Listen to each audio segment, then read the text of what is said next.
The officers who dragged Esther Williams from her garden never questioned why an 82-year-old woman moved with such controlled precision. They laughed when the station computer flashed, "Classified Level 6 access only," after scanning her fingerprints. Just another glitch in the system. But as night fell over Millfield, two men in black suits arrived demanding her immediate release. "She's more dangerous than all of you combined," they warned the dismissive desk sergeant. No one in this sleepy southern town could imagine that the silent old black woman they'd mockingly called Crazy Essie had once been SEAL 47E, the Ghost Widow, whose missions remained so classified that even mentioning her operational history was considered treason. They'd handcuffed a living legend, and she was about to remind everyone exactly why enemies had feared her name for 5 decades. Just before we get back to it, I'd love to know where you're watching from today. And if you're enjoying these stories, make sure you're subscribed because tomorrow's special episode is one you definitely don't want to miss. The garden gnome watched over Esther Williams's azaleas with a chipped smile and faded red hat. Esther, or Essie as she preferred, knelt beside her flower bed, arthritic fingers working the soil with practiced precision.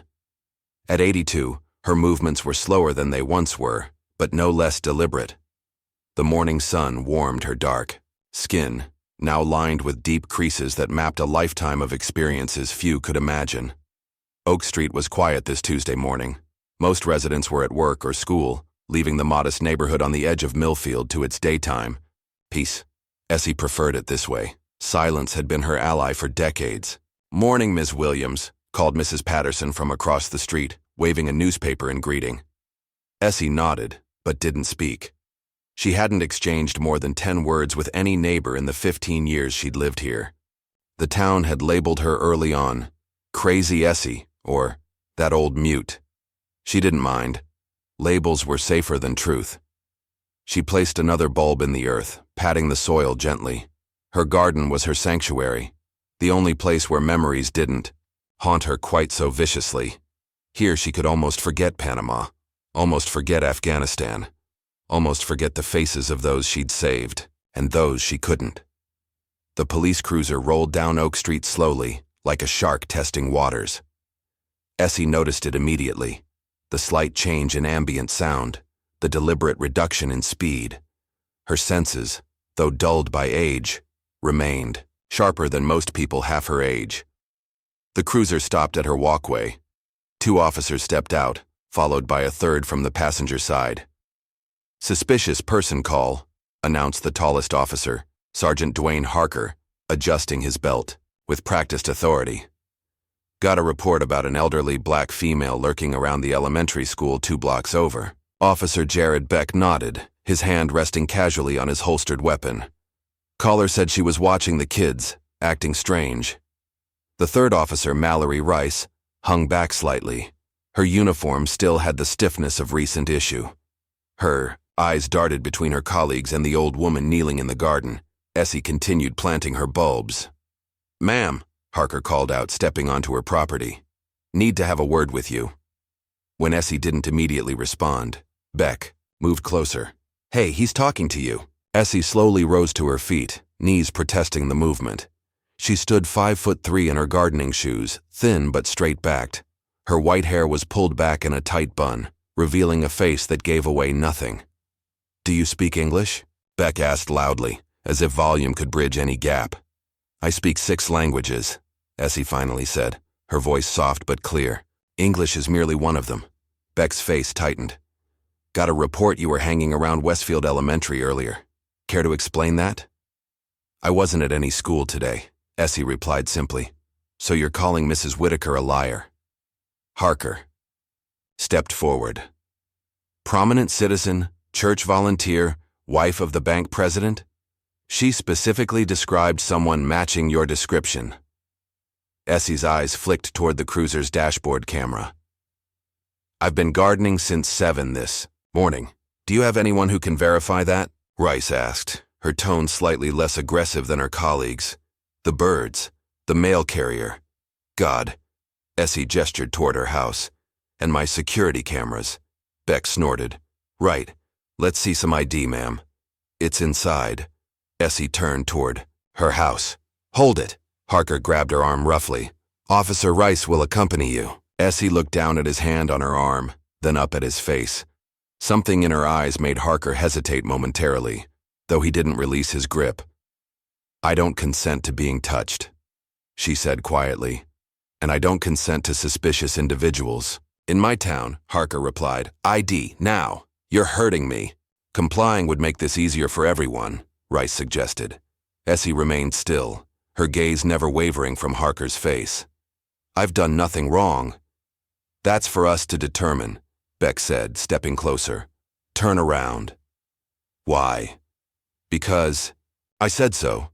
Beck spun her around roughly. The sudden movement caused Essie to stumble, knocking into her garden gnome. The ceramic figure toppled and shattered against the walkway. As handcuffs clicked around her wrists, Essie stared at the broken pieces. The gnome had been a gift from her late husband, James. One of the few personal items she'd allowed herself to keep visible. "Oops," Beck smirked. "Should have complied faster." Across the street, Mrs. Patterson stood frozen on her porch, smartphone raised. Other neighbors had appeared in windows and doorways, watching silently as the officers walked Essie to the cruiser. "You have the right to remain silent," Harker recited mechanically. "Anything you say can and will be used against you in a court of law." Essie said nothing as they placed her in the back seat. Her eyes scanned the gathering crowd, cataloging faces, expressions, positions, old habits. She noted which neighbors filmed, which turned away, which stared with naked curiosity. Not one intervened. The drive to the police station took 12 minutes. Essie counted each one, focusing on her breathing the way she'd been taught decades ago. In her mind, she was back in training, enduring worse. Much worse. Millfield Police Department operated from a red brick building downtown, recently renovated thanks to increased municipal funding. Inside, fluorescent lights buzzed overhead as Essie was processed, fingerprinted, photographed, and led to a holding cell without explanation. "What am I being charged with?" she asked once, her only question. "Disorderly conduct, resisting an IRIT, officer, potential trespassing pending investigation," Harker replied without looking at her. "Might find more once we dig deeper." The holding cell was small with a metal bench bolted to the wall. Essie sat perfectly still, her back straight, hands folded in her lap.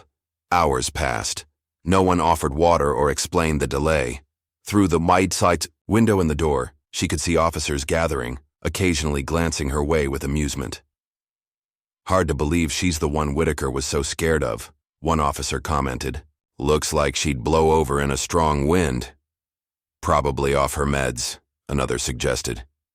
"These old folks get confused." Beck leaned against the wall. "You think you're above the law just 'cause you're old?" he called to her. "Special rules for special people, huh?" Essie didn't respond. She simply watched them, her face expressionless. Inside, she was mapping the station layout, counting personnel, identifying exits. Not because she planned anything. Habits formed in hell don't easily fade, even after decades of peace. At the dispatch desk, Amanda Cho frowned at her computer screen. Fresh out of police academy and only 3 weeks into her job, the 24-year-old dispatcher took her responsibilities seriously. Standard procedure required background checks on all detainees, so she'd run Essie's fingerprints through the system. The screen had flashed red. "Classified. Level 6 access only. Contact Naval Intelligence immediately." Amanda stared at the message, then glanced toward the holding cell where the elderly woman sat motionless. She checked the birth date on the preliminary booking form. 1943. How could an 82-year-old black woman's identity be classified at the highest military level? "Sergeant Harker," she called hesitantly. "There's something strange with Ms. Williams's background check." Harker barely glanced up from his coffee. "Like what? Outstanding warrants? Mental health holds?" "No, sir. It's classified. Military. Classification." That got his attention. "What?" Amanda turned her monitor so he could see. "Level 6 access. That's higher than FBI clearance."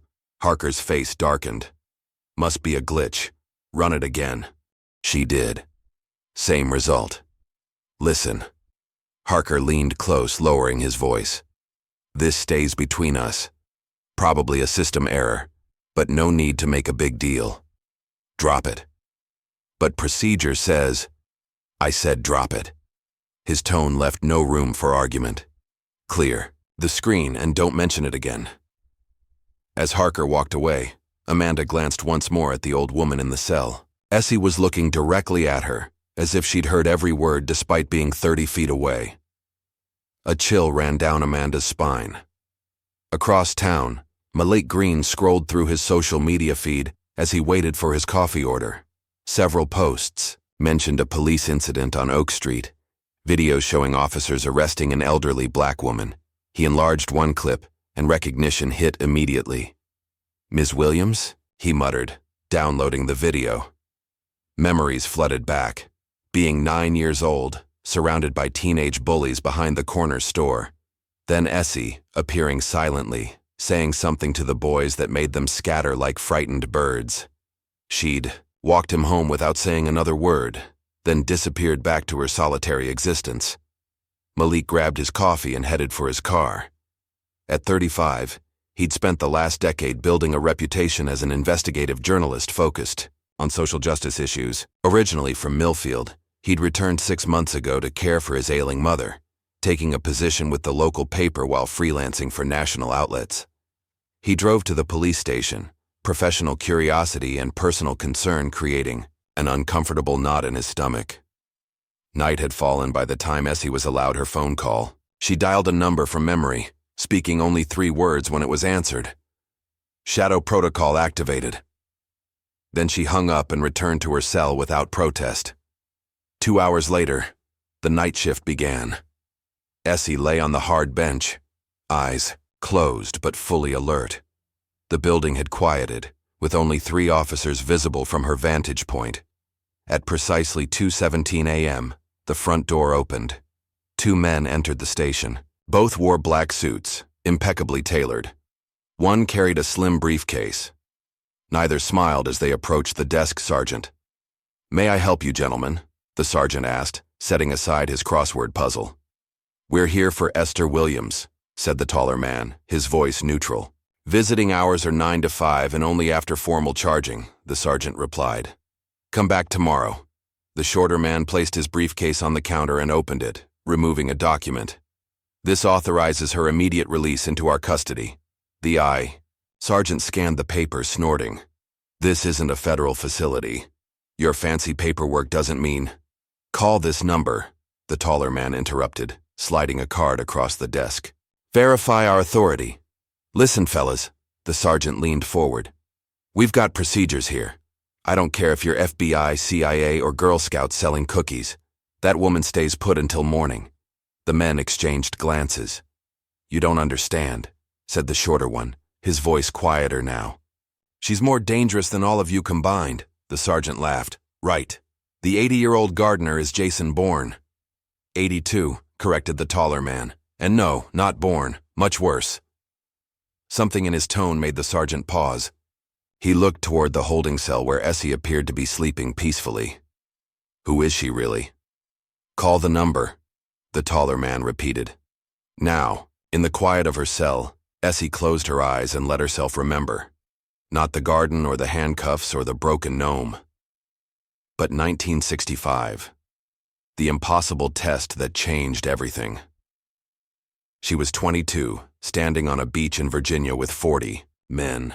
The only woman. The only black person. All volunteers for an experimental program so classified even the regular SEAL teams didn't know about it. Diversity token, one instructor had sneered. Won't last a day. She lasted. Through swimming, trials that drowned 2 men. Through endurance tests that broke another's spirit. Through pain that would have hospitalized most soldiers. She set records, broke bones, healed, broke more bones, healed stronger. By the end, even the instructors stopped talking, just watched, her with a mixture of respect and fear. She became SEAL 47E. The E officially stood for Experimental Unit. Unofficially, they called her the executioner, a legend buried under layers of classified documents and redacted reports, a ghost who completed missions that officially never happened, a widow who eventually retired to grow flowers and forget. But memory, like muscle, never truly forgets its training. Morning light filtered through the small window of Essie's cell, casting bars of shadow across the concrete floor. She'd been detained for nearly 24 hours now, given only a paper cup of water and a stale sandwich. It didn't bother her. She'd once survived 14 days in a hole in the ground with nothing but rainwater. Malik Green sat in his parked car outside the police station, reviewing his notes. He'd spent the night researching, calling contacts, digging through databases. The fragments he'd uncovered made little sense individually, but together they formed a disturbing pattern. Panama, 1989, reports of a shadow operative extracting high-value targets during the invasion. Described as unusually small in stature, but terrifyingly efficient. Afghanistan, early 2000s. Whispered stories among Taliban fighters about the ghost. Widow, a phantom who could enter secured compounds undetected, always described as death wearing a woman's skin, and a code name that appeared in heavily redacted documents. SEAL 47E Malik's phone rang.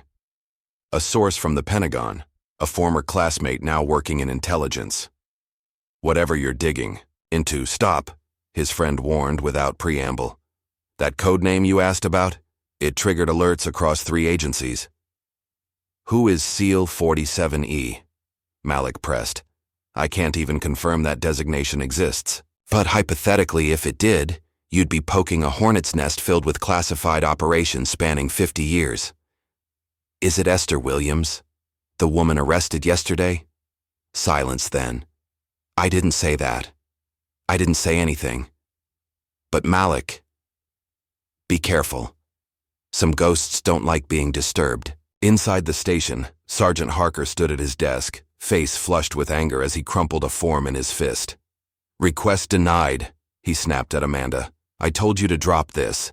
Sir, it's procedure to complete a background verification on all detainees, Amanda insisted, keeping her voice professional despite her nervousness. The system flagged inconsistencies that... The system glitched, Harker interrupted. End of story. But the men who came last night were federal bureaucrats overstepping their jurisdiction. Harker tossed the crumpled form into the trash. This is my department, my town, my case. He leaned closer. Keep pushing this, Cho, and you'll be directing traffic at the elementary school until retirement. Amanda watched him storm away, her mind racing. In 3 weeks on the job, she'd witnessed numerous procedural violations, but this felt different. Personal, as if Harker had something to prove or something to hide. The dispatch desk computer required a password to access the restricted database, but Amanda had an advantage the sergeant didn't know about.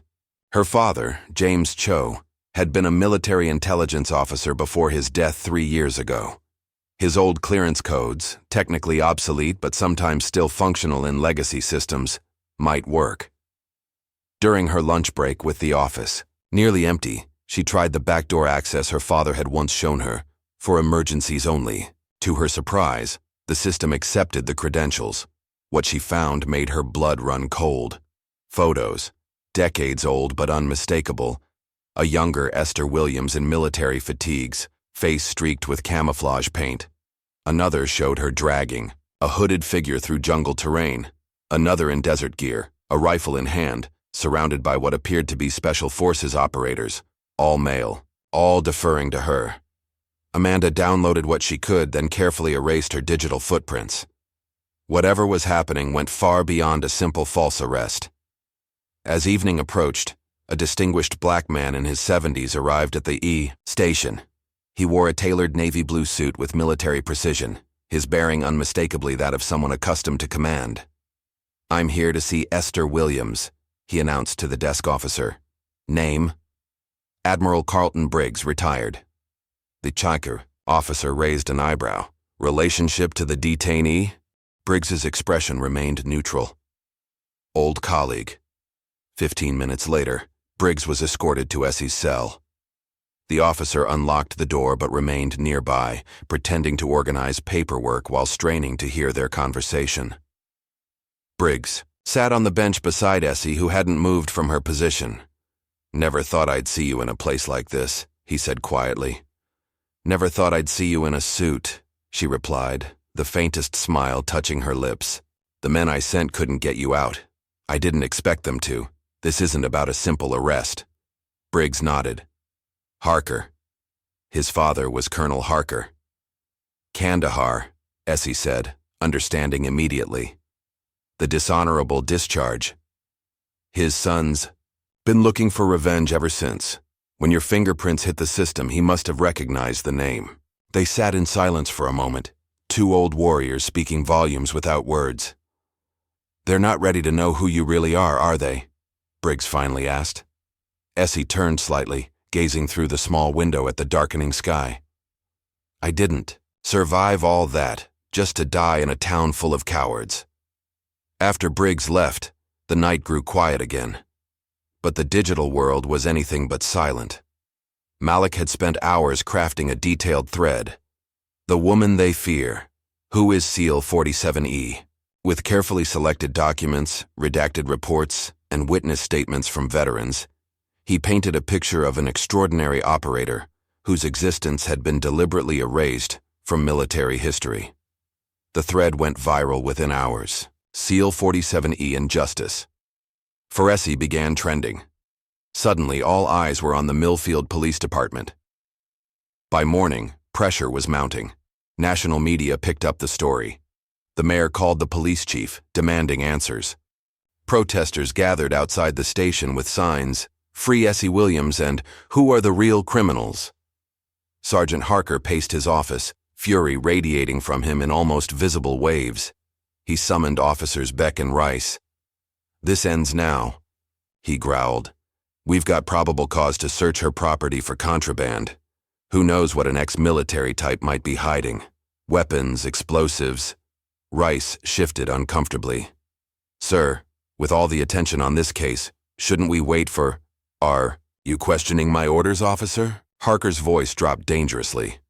"No, sir," she replied automatically, though her expression suggested otherwise. "Good. You and Beck head over there now. Find something, anything we can use to justify holding her. This woman is not making a fool of my department." The search of Essie's home was methodical but fruitless at first. The modest house was sparsely furnished, almost ascetic in its simplicity. No weapons, no contraband, just books, basic furniture, and gardening supplies. Then Beck found the bedroom closet. Inside, a shadow box hung on the wall, containing military medals, not Essie's. Her service remained classified, but her late husband's. James Williams, Army Special Forces, killed in action in 1982. "Jackpot," Beck muttered, removing the shadow box from the wall. Hidden behind it was a small safe. "We don't have a warrant for that," Rice pointed out. Beck ignored her, examining the safe. "Probably full of illegal weapons. That's reasonable suspicion right there." Despite Rice's protests, Beck called for a department technician to open the safe. Inside was a single item, a worn leather journal filled with what appeared to be coded entries. "Evidence," Beck declared, bagging the journal. On their way out, he deliberately knocked the shadow box to the floor, shattering the glass and scattering James Williams' medals across the hardwood. Rice stared at the fallen medals, then at her partner. Something shifted in her expression. Doubt, crystallizing into certainty. This wasn't law enforcement. This was cruelty. That afternoon, due to mounting public pressure and a stern call from the governor's office, Essie was released without charges. She stood on the station steps, facing a small crowd of reporters and curious onlookers. She said nothing, asked for nothing, simply walked away with the same quiet dignity she'd shown throughout her detention. But inside, calculations were being made. Lines were being drawn. Essie Williams hadn't survived 5 decades of impossible missions by being passive. She walked 12 blocks to a small hardware store tucked between a laundromat and a pawn shop. The bell above the door jingled as she entered. Behind the counter, stood a Latina woman in her 60s, her once black hair now streaked with silver. Sharp eyes took in Essie's appearance, noting the faint bruising on her wrists from the handcuffs. "Heard you had some trouble," the woman said. "Nothing I can't handle, Tracker," Essie replied. Tina. Tracker. Melendez smiled slightly at the old call sign. They hadn't seen each other in nearly 15 years, not since James's funeral. But some bonds transcend time and distance. "What brings you to my humble establishment?" Tracker asked, though her expression suggested she already knew. Essie glanced around the store, ensuring they were alone. "You still got the rifles?" Tracker's smile faded. "The M40A5s? From Damascus?" Essie nodded once. "Basement storage. Never could bring myself to get rid of them." Tracker studied her old commander carefully. "This isn't just about an unlawful arrest, is it? They took James's medals, and my journal." Tracker's intake of breath was sharp. "The encrypted one? With all the— Yes. Jesus, Essie." Tracker came around the counter. "You really want to do this? At our age?" Essie's gaze was steady, revealing a glimpse of the woman she'd once been. The operator who'd led the most feared special operations unit in history. Age is just a number, Tracker, and some debts never expire. As darkness fell over Millfield, Essie sat alone on her porch surveying her damaged garden. The broken gnome had been swept away, but the memory remained. In the quiet evening, she allowed herself to remember one more mission, the one that had nearly broken her. Desert air, thick with sand and gunpowder. The year was 1997. Her team had been tasked with eliminating a terrorist leader responsible for bombings across 3 continents. The intelligence was solid, the plan flawless, until they found the children, dozens of them, held in a compound adjacent to the target's location. Human shields, the analysts called them later. Collateral damage, acceptable under the mission parameters. Essie had made a different call. Extraction first, target second. The children survived. The terrorist escaped. Her team completed the kill 3 weeks later, but the damage was done. Essie had disobeyed a direct order. No medal would come from that mission, but neither did nightmares of dead children. It earned her the silent respect of every operator who served with her afterward, and the watchful suspicion of those who valued mission completion above humanity. Now, decades later, that choice still defined her. She would not stand by while injustice occurred, even when standing meant revealing secrets long buried. The soft chime of her phone interrupted her thoughts. A text message from an encrypted number. Journal contents being decoded. Harker knows what's inside. Moving to phase 2. Essie deleted the message and stood up, her decision made. Millfield had no idea what it had awakened, but it was about to find out. The morning sky over Millfield hung heavy with gray clouds, matching the tension that had settled over the town in the 3 days since Essie's release. Mayor Franklin Wells sat behind his mahogany desk, staring at the mounting stack of emails, voicemails, and written complaints from citizens across the country. "This is a disaster," he muttered, loosening his tie. At 58, Wells had served as mayor for 12 years, running the town with a careful blend of Southern charm and political pragmatism. Now, that carefully constructed image was crumbling before a national spotlight. His assistant knocked lightly before entering. "Chief Sullivan is here, sir." Police Chief Thomas Sullivan entered, his uniform immaculate, but his expression grim. At 64, he was nearing retirement, and had hoped to coast through his final years without incident. "Tom," Wells gestured to a chair. "We need to clean up this mess. Now." Sullivan nodded, settling his bulk into the seat. "I've placed Beck on administrative leave pending review. Harker's fighting it, but I've ordered a full investigation into the arrest." "That's not enough." Wells tapped his computer screen displaying Malik Green's latest article. "This journalist is turning our town into a symbol of everything wrong with American policing." "The governor called me this morning, Tom." "The governor?" Sullivan's jaw tightened. "What exactly do you want me to do?" "Williams was released. No charges. Filed. Make it right." Wells insisted. Publicly. Apologize to the woman. Fire someone if necessary.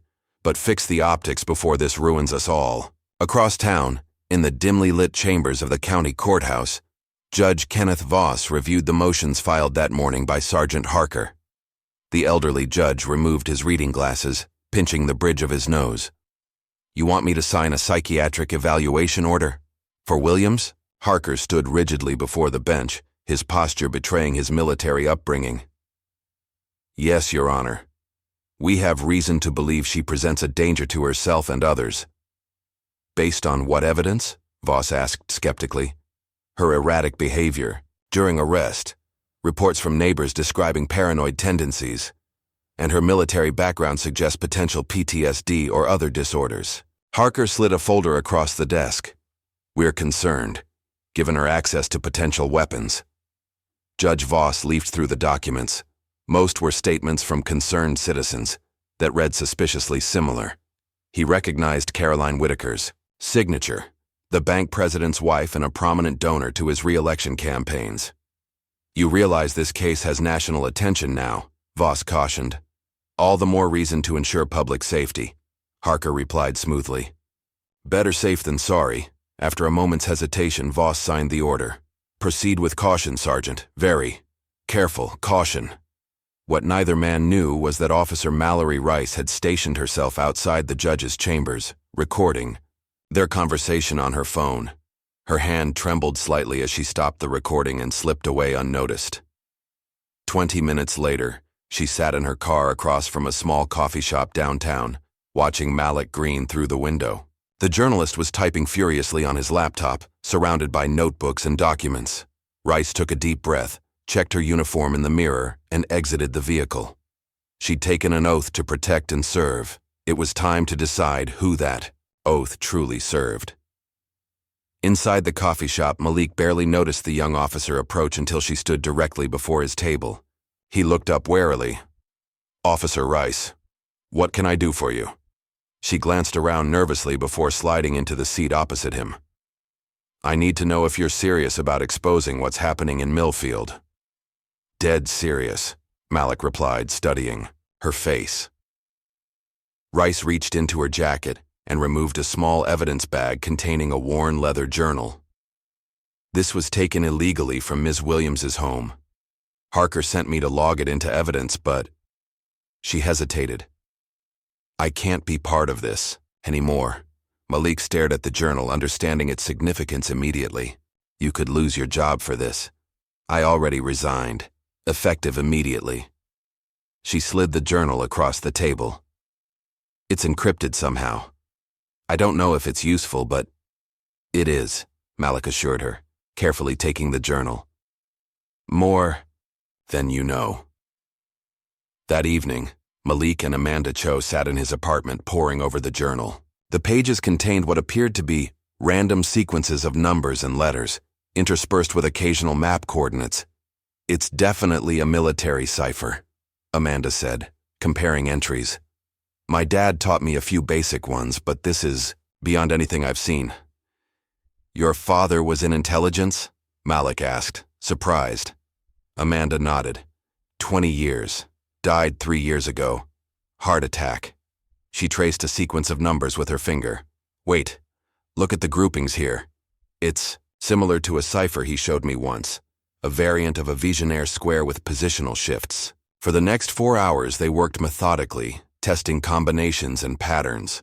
Shortly after midnight, Amanda let out a gasp. I think I've got it, she whispered, hastily scribbling on a notepad. The key is Spectre 1992. If we apply that to the first entry. The decoded message read, Extraction successful. HVT secured. 3 hostiles eliminated. No team casualties. SEAL 47E mission complete. Entry after entry revealed similar reports, missions spanning decades across global hotspots, each signed with the same designation, SEAL 47E. Names appeared throughout. Warlords captured, politicians rescued, traitors exposed. My God, Malik murmured, scanning a particularly detailed entry from 1987. These aren't just mission logs. They're insurance. Insurance? Evidence, in case something happened to her. He pointed to a list of names near the back of the journal. Look familiar? Amanda leaned closer. Kenneth Voss. Isn't that our county judge? And according to this, Malik flipped to the decoded entry. In 1982, then-Lieutenant Voss compromised a hostage extraction in Beirut by selling intelligence to arms dealers.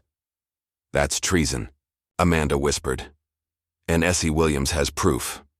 Malik closed the journal. No wonder Harker is so desperate to discredit her. The next morning, dawn had barely broken when a sleek black Lincoln town car pulled up outside Judge Voss's sprawling, colonial home in Millfield's most exclusive neighborhood. Essie Williams stepped out, dressed not in her usual gardening clothes but in a fitted black trench coat, her white hair pulled back severely. The judge's housekeeper answered the door, startled by the early visitor. I need to see Kenneth, Essie said simply. Tell him it's an old acquaintance from Beirut.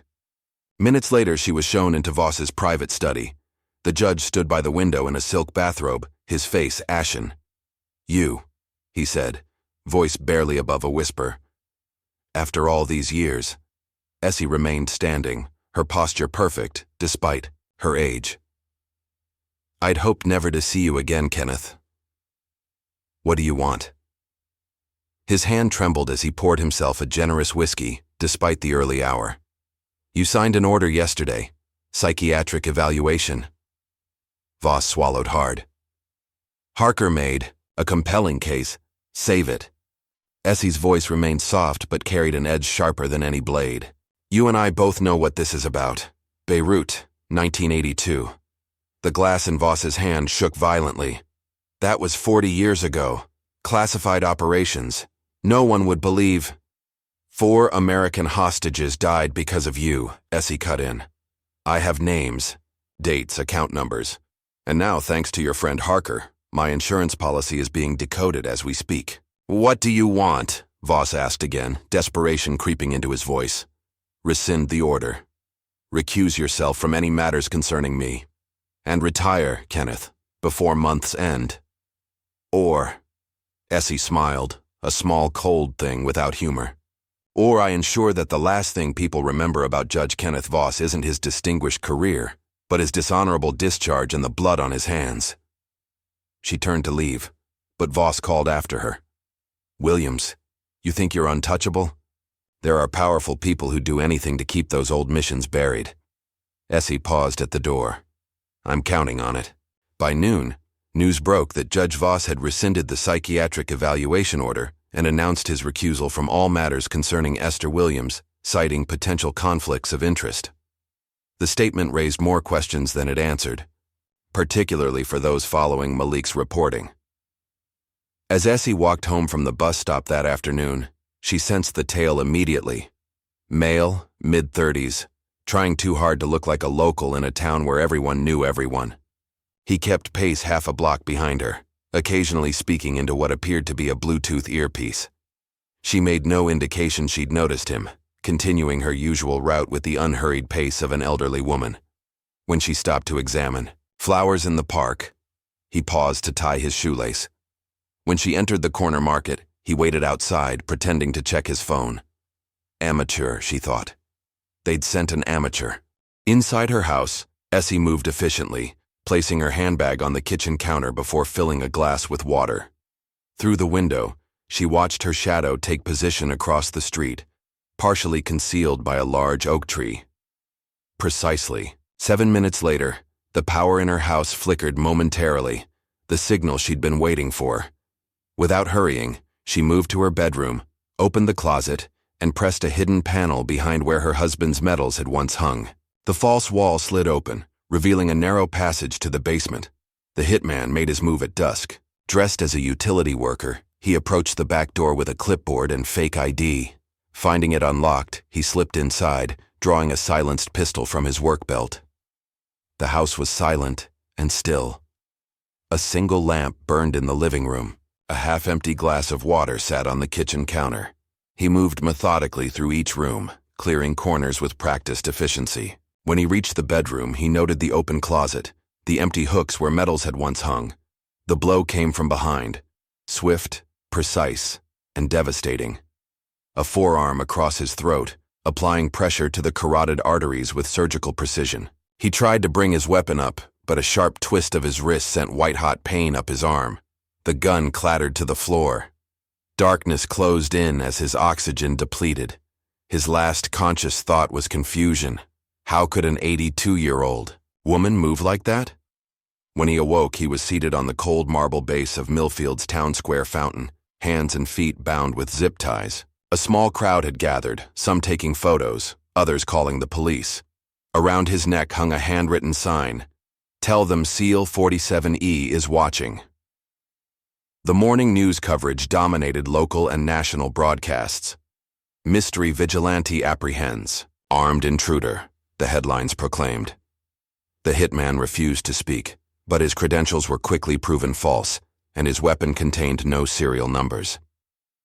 At the Millfield Herald office, Malik fielded calls from major networks seeking interviews or collaboration. His story had exploded, bringing attention not just to Esther Williams, but to decades of classified operations that had shaped global politics from the shadows. "Mr. Green," his editor called from the doorway. "Someone tampered with your car." Security called the police. In the parking lot, Malik stared at his sedan. The brake lines had been cleanly cut, visible fluid pooling beneath the vehicle. A message was keyed into the driver's door. "Drop the story." He was still processing the threat when his phone rang. "Amanda. Someone broke into my apartment," she said without preamble, her voice shaking. "They took my laptop, my files, everything related to the journal." "Are you safe?" Malik asked urgently. "I'm at my mother's." "But Malik." "They left a note. They know about my father, about his access codes."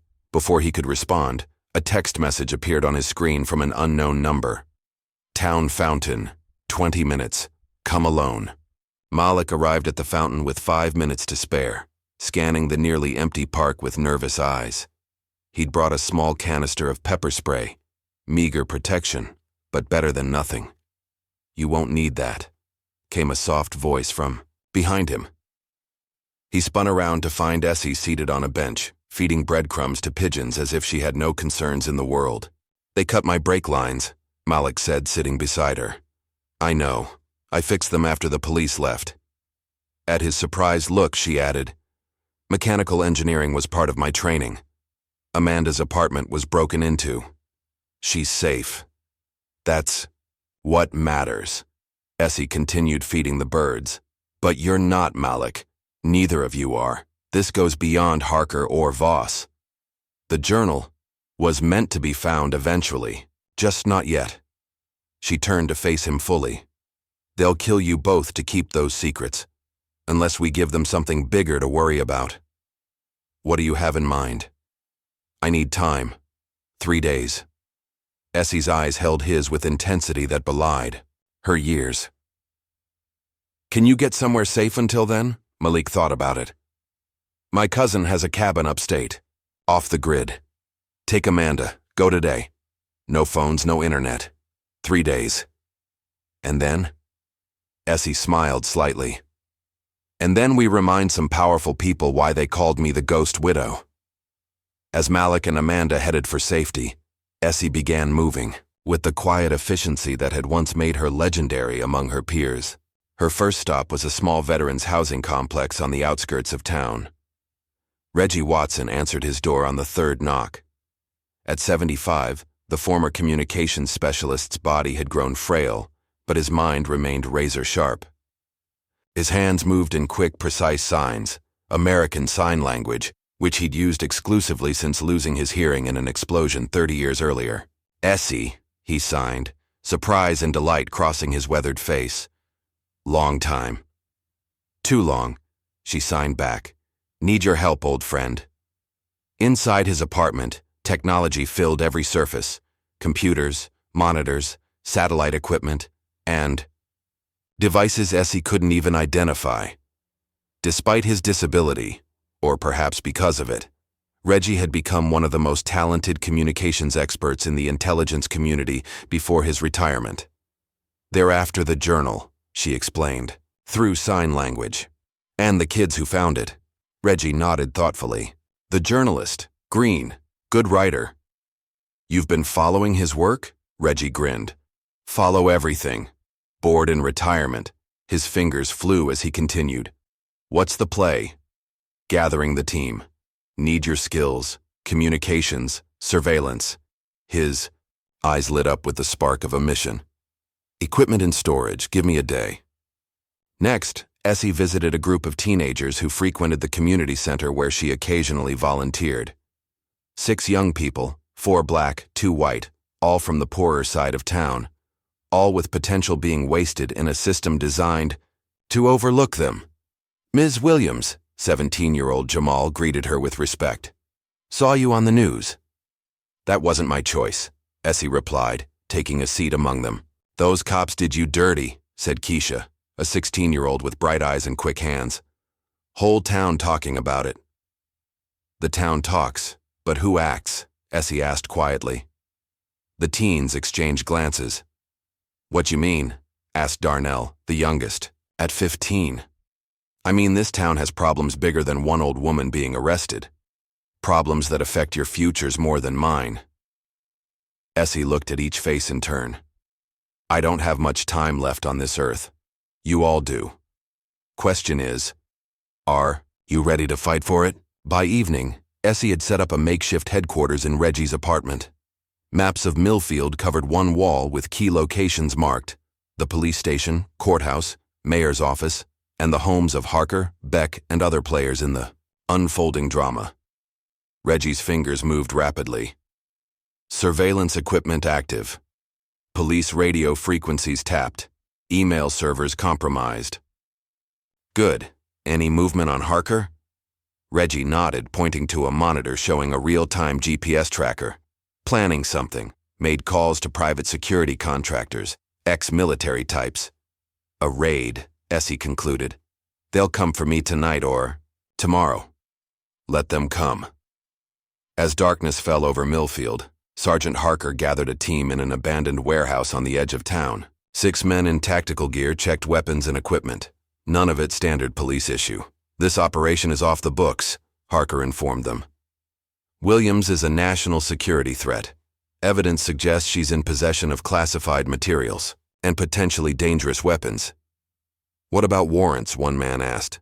Covered. Harker lied smoothly. Judge Voss signed everything this morning. We move at 0200 hours. Quick, clean entry. Secure the target and any materials. Questions? There were none.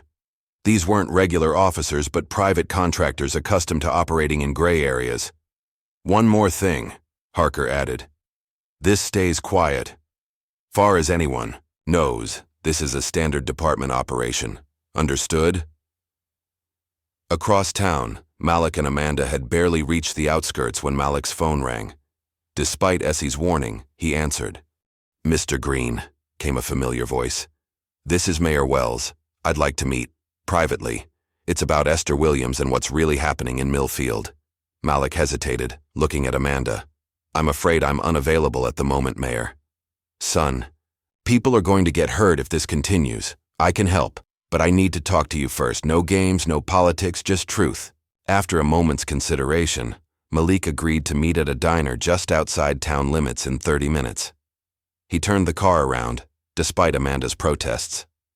Essie said 3 days, she reminded him. If the mayor's willing to talk, this could be important, Malik argued. We'll be careful. The diner was nearly empty when they arrived. Mayor Wells sat alone in a corner booth, nursing a cup of coffee. He looked older than his press photos, the lines in his face deeper, his eyes tired. Thank you for coming, he said as Malik and Amanda slid into the booth, and for bringing Ms. Cho. Her father was a good man. Amanda stiffened. You knew my father? Not personally, but his reputation preceded him. Wells glanced around before continuing in a lowered voice. What you've stumbled into goes far beyond Millfield. Judge Voss made some calls after Williams visited him, calls to people who don't officially exist. Division 9, Malik guessed, recalling a heavily redacted reference in Essie's journal. Wells' eyebrows rose slightly. You've done your homework. Yes. An intelligence unit so classified even most of the Pentagon doesn't know it exists. They clean up loose ends. Like Essie Williams? Amanda asked. Like anyone who threatens certain narratives. Wells slid a thumb drive across the table. Everything I could access about what's happening. Harker's planning a raid tonight. Private contractors. Shoot first. Questions, never. Malik pocketed the drive. Why are you helping us? Wells smiled sadly. I've been mayor for 12 years. Before that, I was a history teacher. I've watched this town rot from the inside while pretending everything was fine. Maybe I'm too old to keep pretending. What do we do with this information? Amanda asked. Get it to Williams, then get somewhere safe. Wells stood, placing money on the table for his coffee.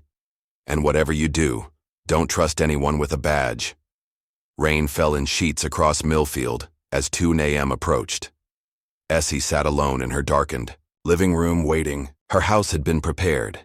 Cameras hidden in strategic locations, tripwires set, escape routes cleared. She'd lived long enough to know when a storm was coming, sometimes literally, sometimes figuratively. Tonight, both.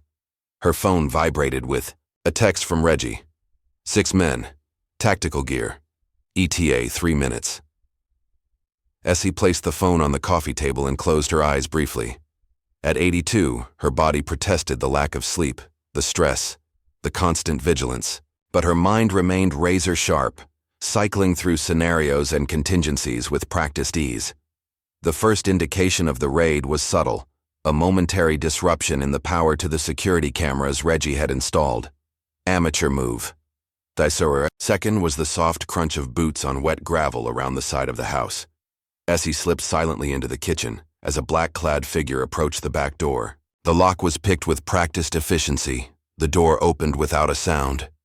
2 men entered, weapons raised, scanning with tactical lights. They moved through the kitchen toward the living room where a single table lamp created a small pool of light. In the center of that light sat Essie's rocking chair, empty and still. Clear. One whispered into his comm. The second man moved toward the hallway. Bedroom next. Neither noticed the small device Essie had left on the kitchen counter. A modified signal booster connected to Reggie's equipment across town. Every word, every movement was being transmitted live to multiple secure servers. As the team spread through the house, their frustration mounted. Room after room yielded nothing. No Essie, no weapons, no classified documents. She's not here, the team leader reported to Harker, who was monitoring from a van parked 2 blocks away. Search again, Harker ordered. She has to be there. Sir, the house is empty. There's nothing here except... The man paused, noticing something on the kitchen table. Hold on, there's a note. Written in elegant script on a piece of stationery was a simple message. Still too slow. Miles away, in the office of the Millfield Herald, Editor-in-Chief Sarah Jenkins arrived early to prepare the morning edition. What she found waiting in her inbox stopped her cold. Dozens of video files showing 6 armed men illegally entering and searching Esther Williams' home, along with audio recordings of Sergeant Harker ordering the raid without a warrant. The sender was anonymous, but the message was clear. The truth about Millfield PD, publish or delete. Your choice. By dawn, the story was everywhere. Local TV interrupted regular programming. Social media exploded with clips of the illegal raid. Phone lines at the police station and mayor's office jammed with calls from outraged citizens and media outlets. Reggie's fingers flew as he signed to Essie, who sat calmly in his apartment watching the chaos unfold on multiple screens. Perfect. Execution. Phase 1 complete. Harker, she asked. Reggie switched to a feed showing the police station. Called emergency meeting. Department in chaos. 3 officers resigned this morning. Across town, Malik and Amanda watched the same coverage, from the safety of a motel room 30 miles outside Millfield.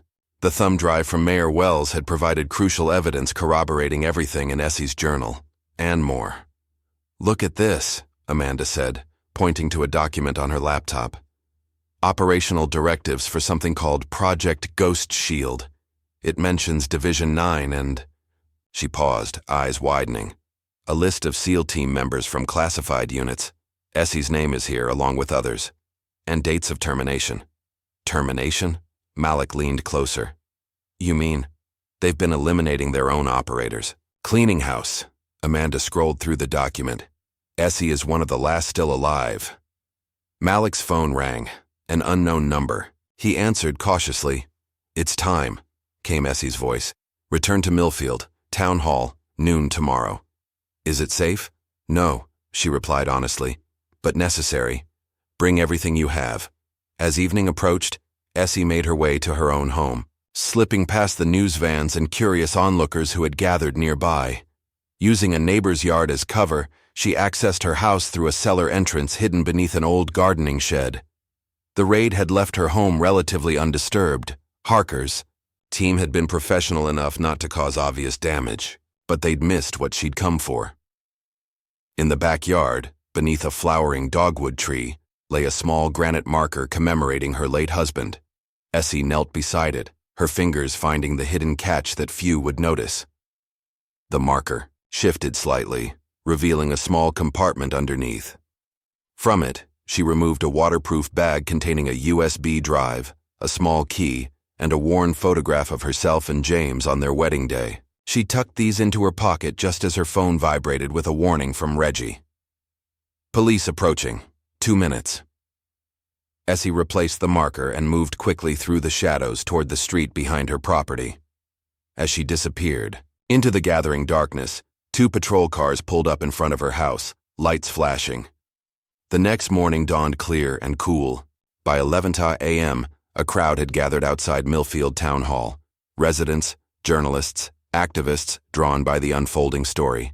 Mayor Wells had called an emergency session to address recent police actions and community concerns. Inside, the council chambers filled quickly. Chief Sullivan sat stiffly at one side of the room, several officers behind him. Notably missing were Harker and Beck. Judge Voss's seat remained empty, his absence explained by a sudden health concern.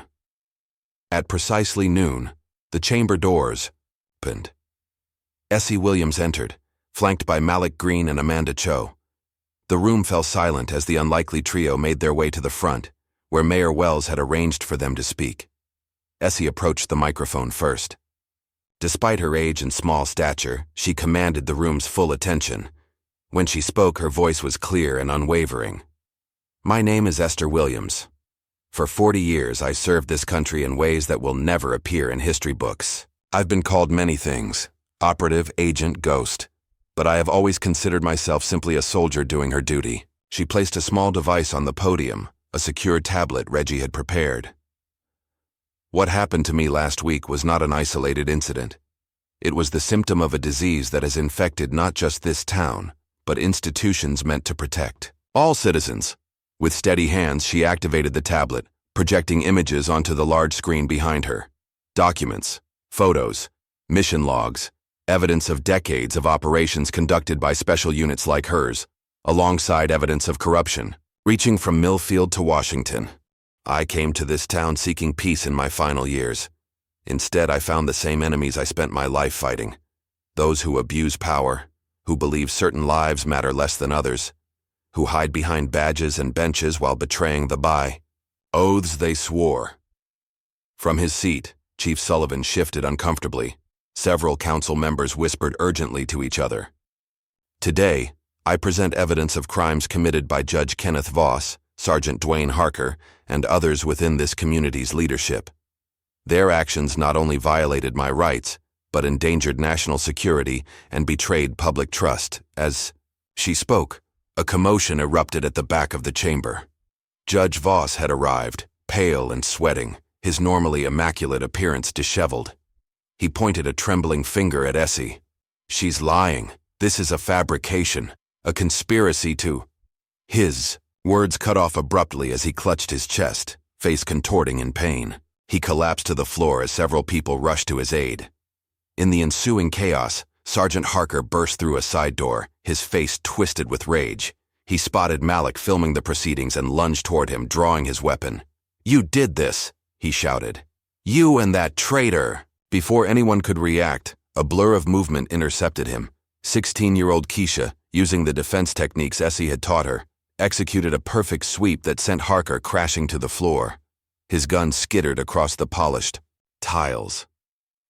Two other officers, their faces grim, moved in to restrain their sergeant as he thrashed and shouted.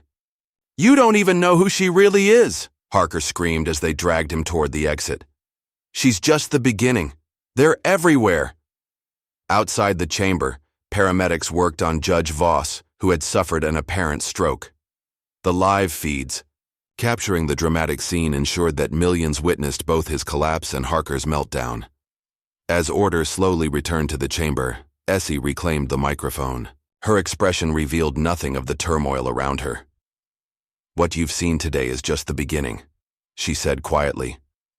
"The truth has been buried for too long, beneath layers of secrecy and intimidation. But no secret lasts forever."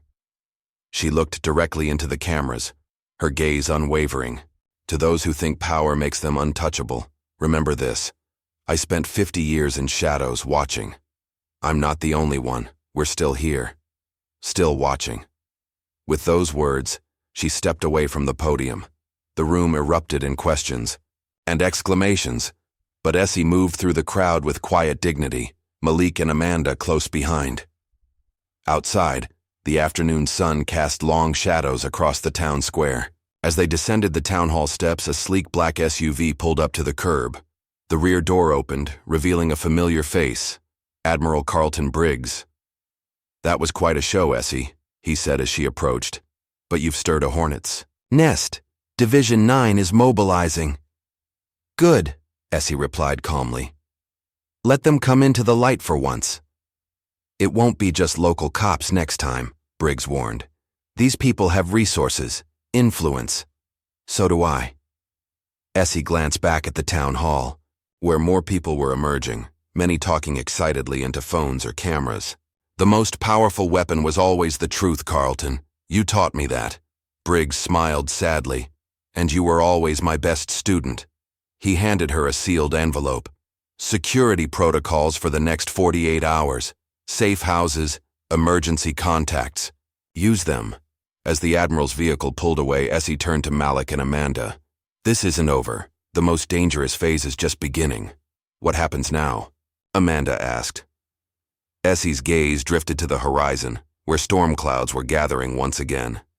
"Now we prepare for war." Behind them, atop a building across the square, a figure watched through high-powered binoculars. He spoke quietly into a secure comm line. "Target identified. Williams is compromised. Operation Spectre protocols are now active." The voice that responded was cold and precise. "Understood. Cleanup team en route. Containment is priority alpha. No witnesses." In the gathering dusk, as residents of Millfield continued their normal routines, unaware of the forces converging on their town, Essie Williams returned to her modest home for what might be the last time. In her bedroom closet, she pressed the hidden panel, revealing the secret passage. Deep in the basement, beyond another hidden door, lay a room unknown even to James, a room she had prepared decades ago for a day she hoped would never come. Steel. Cabinets lined one wall containing weapons, equipment, and supplies that had waited patiently for years. Maps and dossiers filled another wall, insurance against enemies both foreign and domestic. A custom communications array connected to satellites few knew existed. Essie ran her fingers along the cool metal of a case containing her most prized possession, an M40A5 sniper rifle that had accompanied her on her final official mission. The weapon felt like an old friend in her hands as she lifted it from its resting place. "Never thought we'd dance again, old friend," she whispered, checking the mechanism with practiced ease. As she prepared for what was to come, Essie allowed herself a rare moment of reflection. Age had taken much from her: speed, strength, endurance. But it had given her something in return: perspective, and the wisdom to know that some battles couldn't be won through violence alone. This would require strategy, allies, and the courage to finally step from the shadows into the full light of day. Outside, rain began to fall once more as darkness settled over Millfield. A storm was coming, in more ways than one. But for the first time in decades, Esther Essie Williams, once the most feared operative in American history, found herself not dreading the fight, but welcoming it. Some ghosts, after all, weren't meant to rest in peace. The morning after, the town hall confrontation. Millfield awakened to a community transformed. Judge Voss remained in intensive care following his stroke. Sergeant Harker sat in a county detention center 2 towns over, denied bail as a flight risk, and for the first time in decades, the entrenched power structure that had governed the small southern town lay in ruins. Mayor Wells stood at the window of his office, watching satellite news vans line the street below. His phone hadn't stopped, ringing since dawn. Calls from the governor, state representatives, even a senator's chief of staff. Everyone wanted distance from the scandal. Everyone wanted assurances that their own connections to Millfield's corruption remained buried. "Another press inquiry, sir," his assistant said from the doorway. "CNN this time." Wells nodded wearily.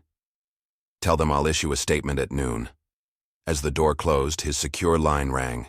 The phone only 3 people had the number to. He answered, cautiously. "This is Wells, Mr. Mayor." The voice was male, cultured, with the faintest trace of a New England accent. "I represent concerned parties at the state level. We need to discuss your guest." "Williams?" "Precisely. Her sudden prominence presents certain complications." Wells sank into his chair. The woman was wrongfully arrested, harassed, and targeted. The complications were created by my police department, not by her. "Your police department isn't sitting on 5 decades of classified operations, Mayor." The voice hardened slightly. "Governor Fletcher is concerned about the security implications. Division 9 has issued a containment directive." "Containment?" Wells repeated, a chill running through him. "What exactly does that mean?" "It means handle this locally and quietly, or others will handle it their way. Either Esther Williams stops her crusade voluntarily, or she'll be stopped. For national security reasons, of course." After the call ended, Wells sat motionless, staring at the phone. 20 minutes later, he drafted his resignation letter. Some positions weren't worth the cost to one's soul. Across town, Essie sat at Reggie's kitchen table, reviewing security footage from cameras they'd placed throughout Millfield. Amanda and Malik worked nearby, organizing the evidence they'd gathered. 3. Unmarked vehicles entered town limits during the night, Reggie signed, his movements quick and precise.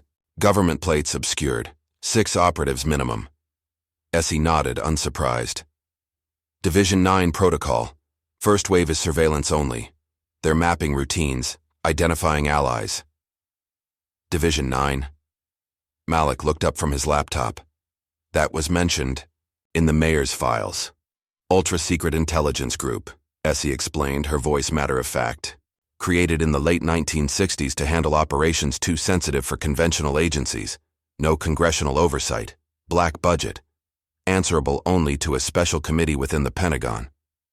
"And they're after you because," Amanda prompted. "Because I know things that could destroy careers, reshape alliances." Essie's eyes grew distant. "Operations in countries we claim to support. Assassinations disguised as accidents.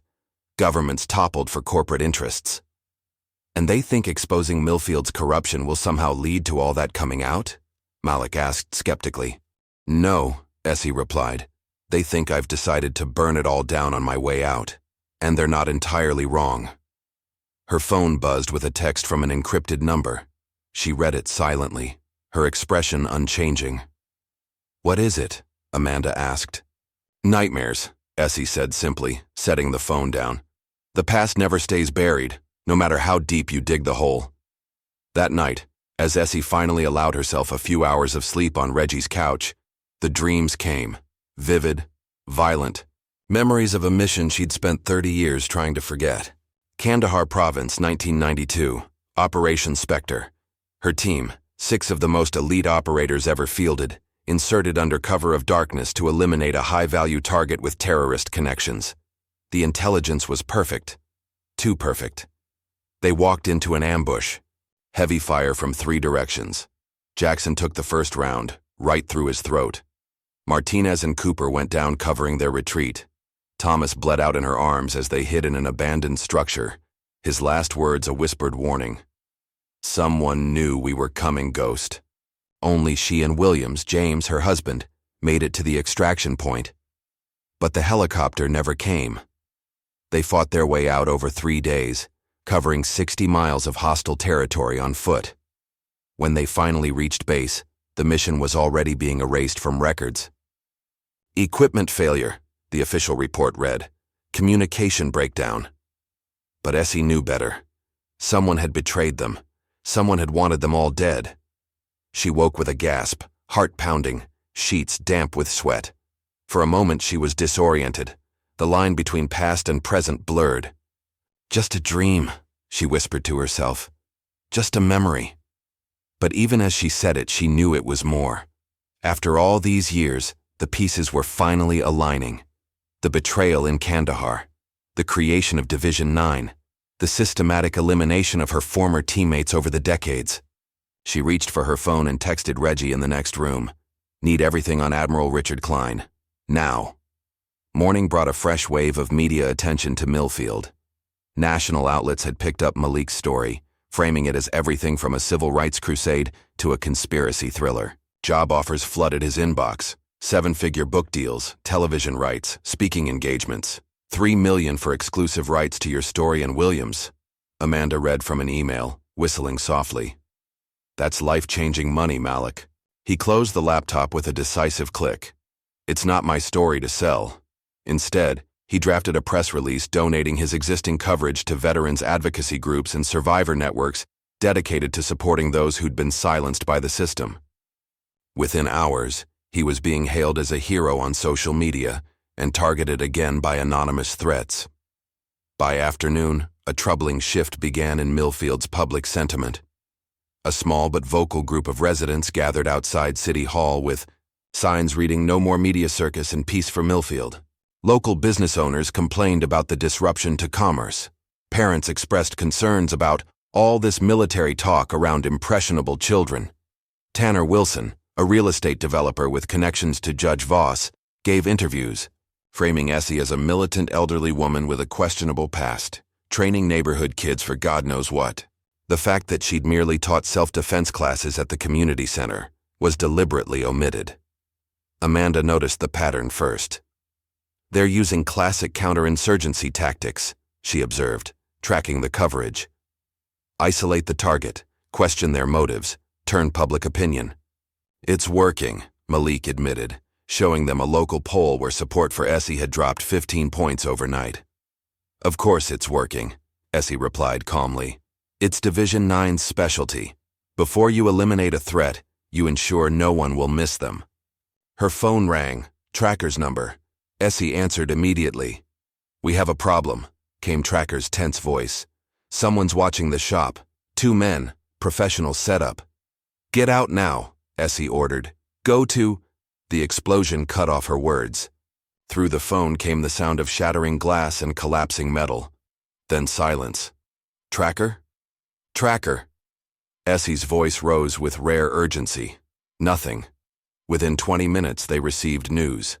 A gas leak explosion had destroyed Tina Tracker Melendez's hardware store. She'd survived but was hospitalized with severe injuries. The official report made no mention of the sophisticated drone seen hovering nearby moments before the blast. That evening, Reggie discovered surveillance bugs in Essie's home, military-grade technology embedded in the electrical system. Hours later, Doc Shelley, the 4th member of Essie's old team, missed their scheduled check-in. His apartment was found empty, coffee still warm on the counter. The message was clear. Division 9 was eliminating loose ends. It's me they want, Essie told Malik that night as they regrouped in a motel 30 miles from Millfield. The rest of you should disappear. New identities, new locations. And let them win? Malik shook his head firmly. This is bigger than Millfield now. This is about decades of covered-up crimes. You don't understand what we're facing, Essie insisted. These people erase problems permanently. They have resources, political cover, and absolutely no accountability. Then we need to make them accountable, Amanda said, looking up from her laptop.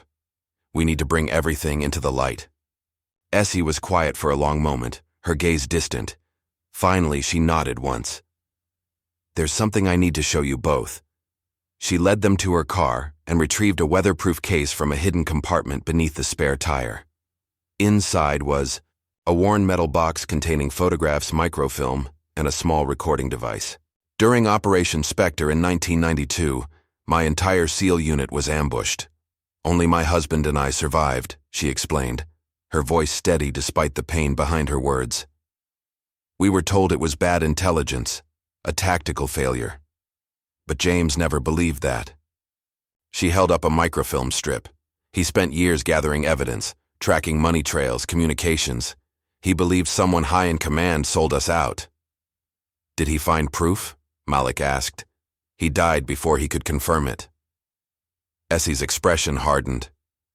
"But I continued his work, and I believe I know who betrayed us. Admiral Richard Klein." "The same Klein who now heads Division 9, Amanda realized. "The same man who's been systematically eliminating everyone connected to Operation Spectre for 30 years. Essie carefully replaced the items in the box. "He's buried evidence, silenced witnesses, rewritten history." "Why?" Malik pressed. "What happened on that mission that was worth killing for?" Essie met his gaze steadily. "We weren't sent to kill a terrorist. We were sent to eliminate a CIA whistleblower, an American agent who discovered illegal weapon sales to the same insurgent groups we were supposedly fighting.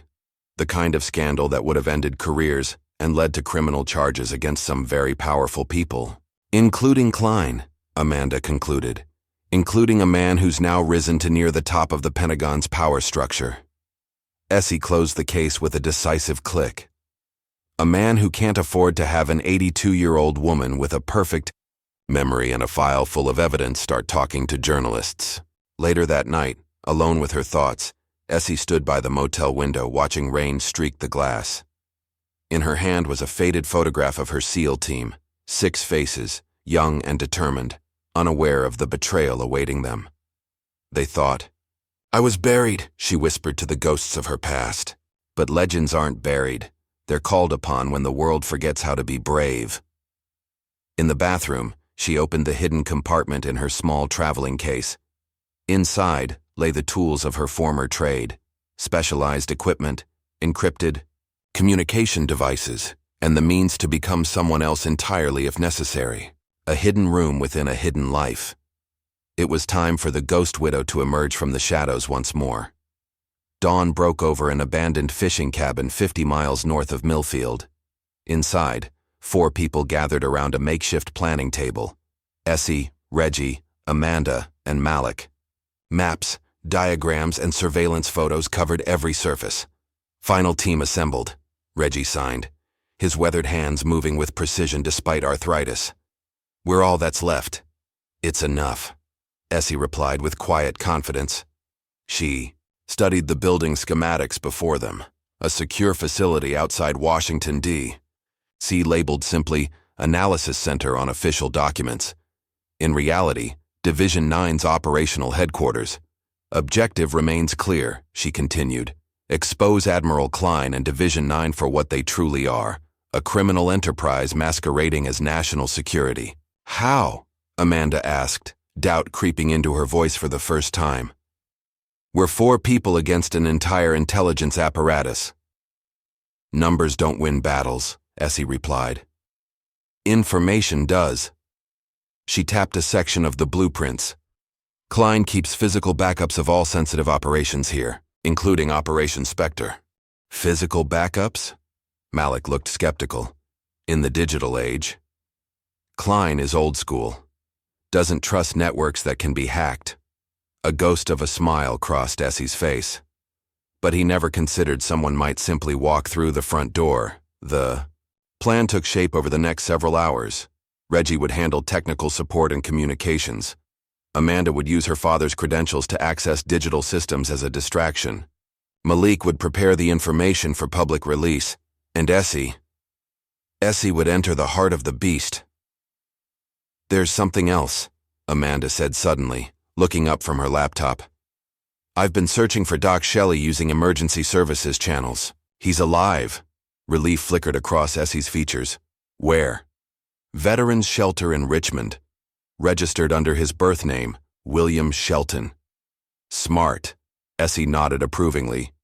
Using a name that would trigger alerts if anyone searched specifically. For Doc Shelley.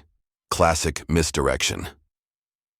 4 hours later, Essie and Malik sat in a nondescript sedan outside the Richmond Veterans Support Center. The facility, a converted warehouse, provided housing and services for homeless veterans, no questions asked.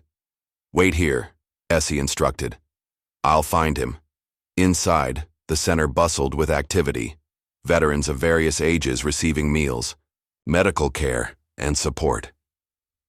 Essie moved through the space with practiced ease, her trained eyes scanning for her old teammate. She found him in the medical clinic, not as a patient, but as a volunteer. At 78, William Doc Shelley had lost weight since she'd seen him last, but his hands remained steady as he bandaged a young veteran's arm.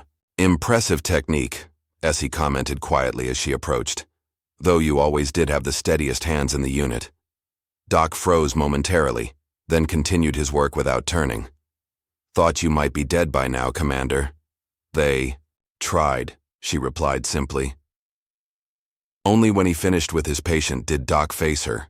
His eyes, still sharp despite the years, assessed her condition automatically. You look like hell, Essie. Charming as ever, Doc. They moved to a private corner of the facility, speaking in low tones. They came to my place, Doc explained. 3 men, professional cleanup crew. I recognized the pattern from Beirut, 85. How did you get out? A thin smile crossed his weathered face. Left out the bathroom window while they were picking the front door lock. Age hasn't made me completely useless. Far from it, Essie assured him. We need you, Doc. One last mission. He studied her face. This about Klein? Spectre? She nodded once. About damn time. From his pocket, he withdrew a small memory card. Been carrying this for 30 years. Footage from our body cameras during Spectre, the ones that supposedly malfunctioned. Essie's eyes widened slightly. You kept a copy. Insurance policy, Doc shrugged. Never thought I'd live long enough to use it. Back at the cabin, with Doc now added to their small team, they reviewed the footage. Grainy night vision images showing the ambush, the desperate fight for survival, and most damning of all, a brief radio transmission intercepted during the chaos.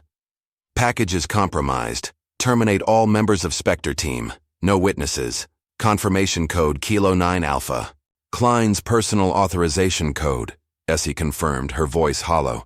He sent us in to die. The following day, Amanda made her move. Using her father's old credentials and Reggie's technical guidance, she infiltrated a Department of Defense. Server through a carefully constructed back door. I'm in, she announced after 2 tense hours. Searching for files related to Operation Spectre. The results were chilling. A folder marked sanitized contained detailed reports of the operation, not as it had actually occurred, but as Division 9 had rewritten it. More disturbing was a second file titled Remaining Liabilities. It's a kill list, Amanda whispered as the document opened. Names, locations, surveillance reports. At the top of the list, Esther Williams. Status, priority target. They've been tracking you for years, Malik noted, scrolling through the extensive file. Even before all this happened in Millfield. Of course they have, Essie replied calmly. I'm the last one who knows the whole truth, the last loose end. Not anymore, Doc interjected, holding up the memory card. Now we all know. With the evidence secured, they finalized their plan. Malik had been invited to participate in a nationally televised debate on police reform, featuring a Pentagon spokesperson representing the military's perspective on community policing.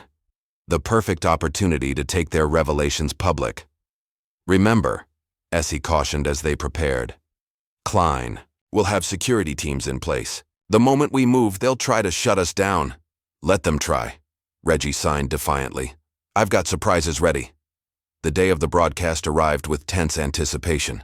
Malik took his position in the studio, wearing a specially designed lapel pin containing Reggie's miniaturized transmission technology. The Pentagon spokesperson, a polished lieutenant colonel named Warren, seemed relaxed and confident as makeup artists prepared them both for the cameras. Meanwhile, Essie, Doc, and Reggie positioned themselves in a van 3 blocks away, monitoring feeds and preparing their technical intervention. Amanda remained at the cabin, maintaining their secure communications and backup systems. 2 minutes to air, came the director's voice over the studio speakers.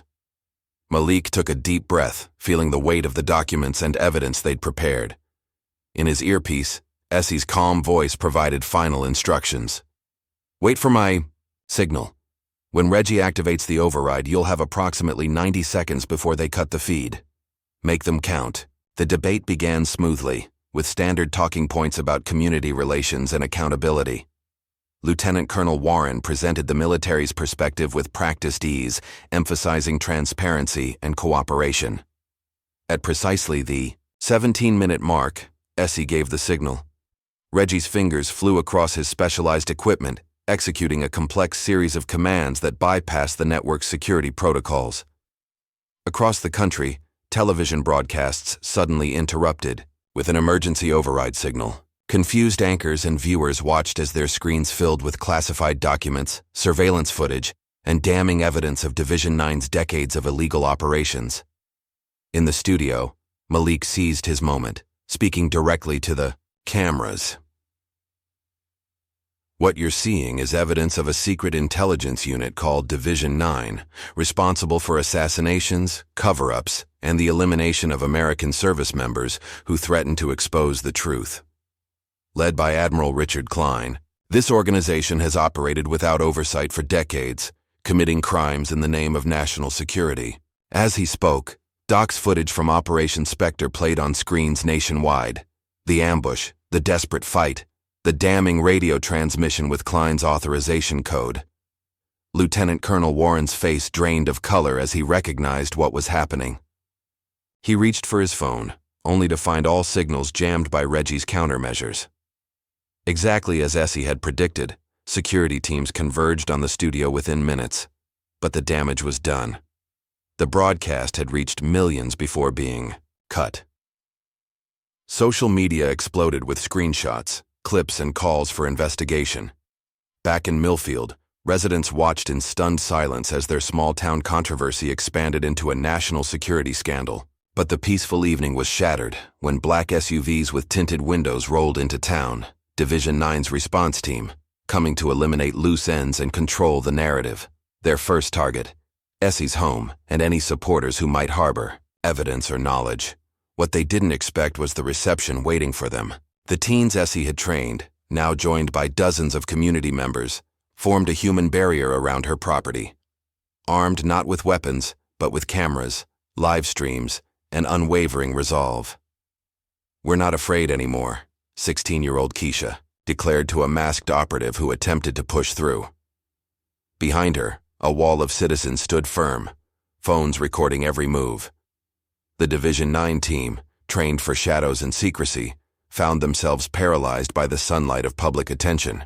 Every action they took was broadcast instantly to thousands of viewers. Every threat was documented and shared. For the first time, the ghosts who operated in darkness found themselves exposed to the disinfectant of daylight.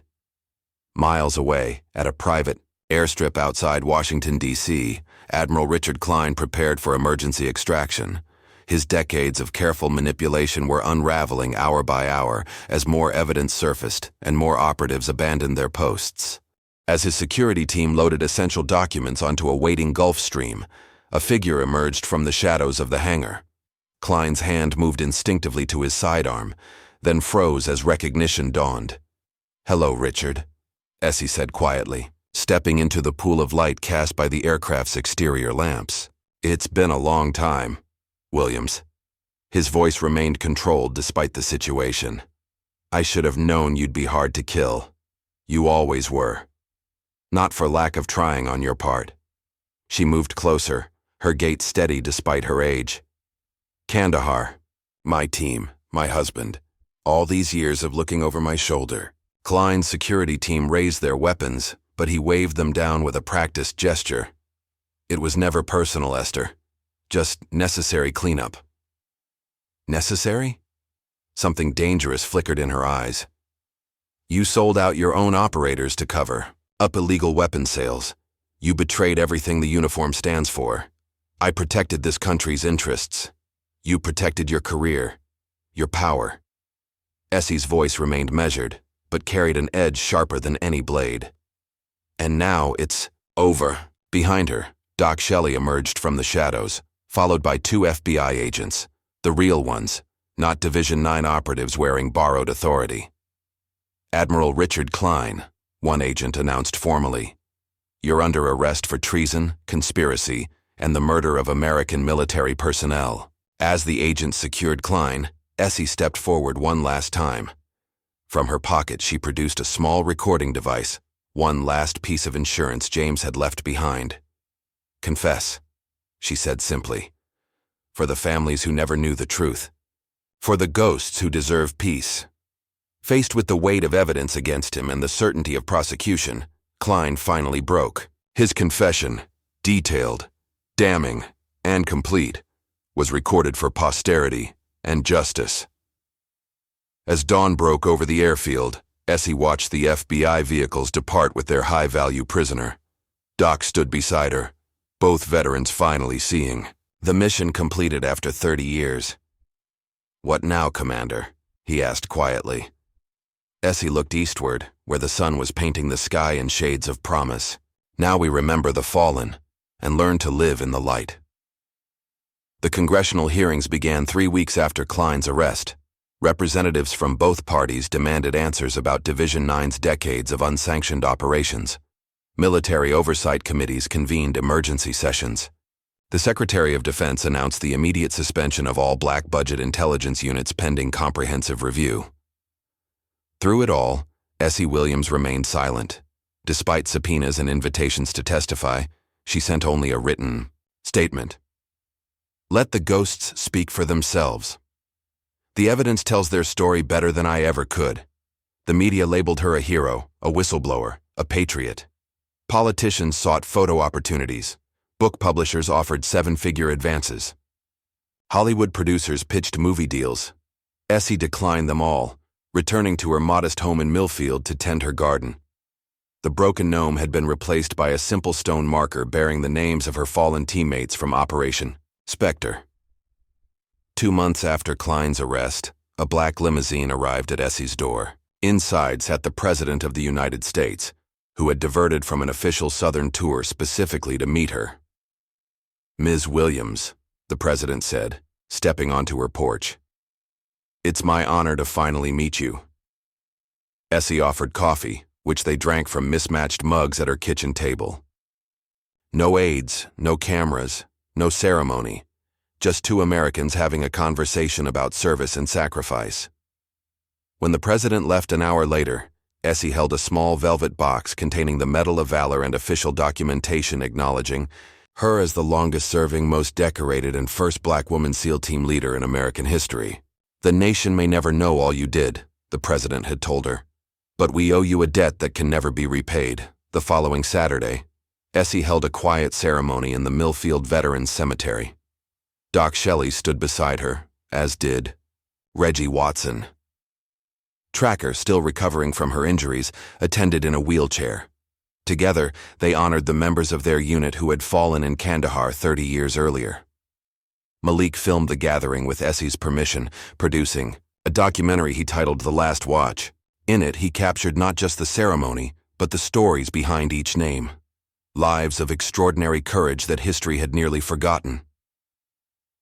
They weren't just operators, Essie told the camera in a rare interview. They were fathers, sons, husbands. They had dreams beyond the battlefield. Jackson wanted to open a fishing charter. Martinez had designs for a children's hospital in his hometown. Cooper wrote poetry that would break your heart with its beauty. The documentary became Malik's most celebrated work, earning accolades and ensuring that the fallen would be remembered not as classified designations, but as human beings who had given everything for their country. Amanda Cho's career took an unexpected turn when she was offered a senior position in the newly formed Government Oversight Committee for Intelligence Operations. After careful consideration, she declined. "I've seen what happens when power operates without accountability," she explained to Essie over tea. "I can do more good from the outside." Instead, she established a veterans advocacy group, naming it SEAL 47 in honor of Essie's unit. With funding from sympathetic donors and Malik's book proceeds, the organization provided legal support, healthcare assistance, and community for veterans whose sacrifices had been classified out of history. The Ghost Widow Files, Malik's comprehensive book about Essie and the Division 9 scandal, became an instant bestseller.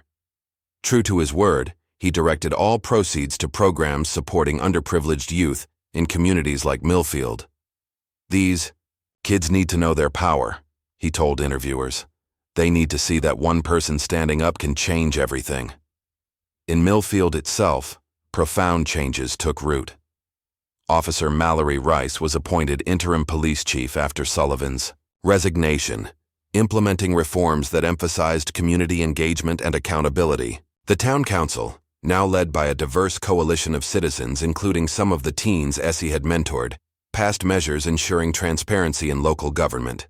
Most visibly, the town square, once dominated by a Confederate monument, now featured a new installation, a bronze statue depicting not Essie herself, she had refused such recognition, but an abstract representation of justice with the names of every SEAL she had served with, engraved on its base. 6 months after the Division 9 revelations, as summer heat gave way to autumn crispness, Essie sat on her porch swing watching neighborhood children play in the street. The weight that had shadowed her for decades had finally lifted, allowing her to simply be an elderly woman enjoying the peaceful rhythms of community life. A young girl, no more than 12, with dark skin and determined eyes, broke away from the group and approached Essie's yard. She hesitated at the gate, gathering courage before speaking. "Ms. Williams," she called, "my grandmother says you train SEALs, the toughest soldiers in the world." Essie regarded the girl with quiet amusement. "Did she now?" "Yes, ma'am." The girl straightened her shoulders. "I want to be strong like you. Think I got what it takes?" For a moment, Essie saw herself at that age, determined, fearless, unaware of the impossible barriers society would place before her. Then she smiled, a genuine expression that softened the weathered contours of her face. "Only one way to find out," she replied, gesturing for the girl to join her on the porch. As autumn deepened toward winter, Essie found a new rhythm to her days. Mornings in the garden, weather permitting. Afternoons mentoring young people at the community center. Evenings with books or occasionally visitors. Doc, Reggie, Tracker, Malik, or Amanda, sharing memories and creating new ones. The nightmares came less frequently now. The ghosts of her past had found some measure of peace.